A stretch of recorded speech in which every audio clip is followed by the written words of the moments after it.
So you Yeah. let the musicians, who are the real craftsmen and women, do their Yes. job and play glorious music, but you still have a concept of the big picture, and you know also enough of the details so that you can refine it and bring it all together. That's a beautiful analogy. Yeah. So if you want to translate that to the business world, is just be an awesome coach. Just be an awesome coach, man. You know, learn how to be a coach. Don't just hire people like us to coach you, to coach, to be a better leader. Because I think, I ask leaders this question: what are your objectives from these coaching sessions? What would you like to achieve? These are the leaders that I don't work with. All right, check this out.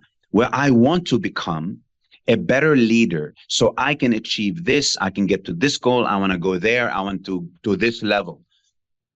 That's a red flag for me, Mark. Yeah.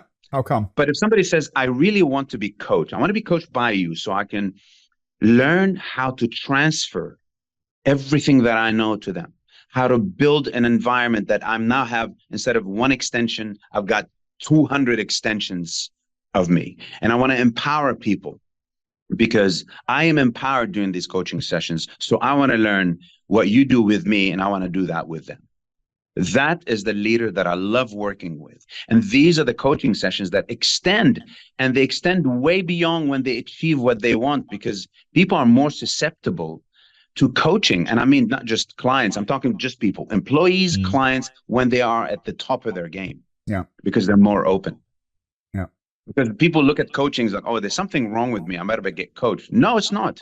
Coaching is not about, you're bad and I need to make you good. Coaching is about, asking you these powerful questions, challenging you to look at things from a different lens, and etc. Yeah. And often also telling you uncomfortable but loving truths.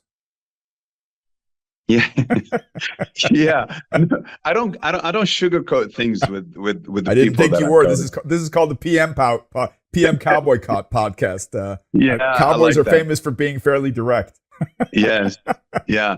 And it's funny, and I know I don't mean to be facetious here, and I really want to, a lot of the coaching conversations that I have are people who are just loving themselves. They love to hear themselves talk. Yeah. And I am quite patient with that. And I say, who are you telling this? Are you telling me this, or telling yourself that? Are you using me just as a validation tool? Listen, buddy, let's talk about some real shit here. You know what I mean? Let's talk about some real stuff that matter. Yeah.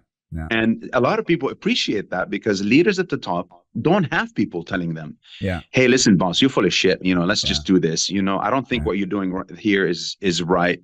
Let's take a look at things from a different perspective. So there's something called beautiful honesty, loving honesty. You mentioned something similar.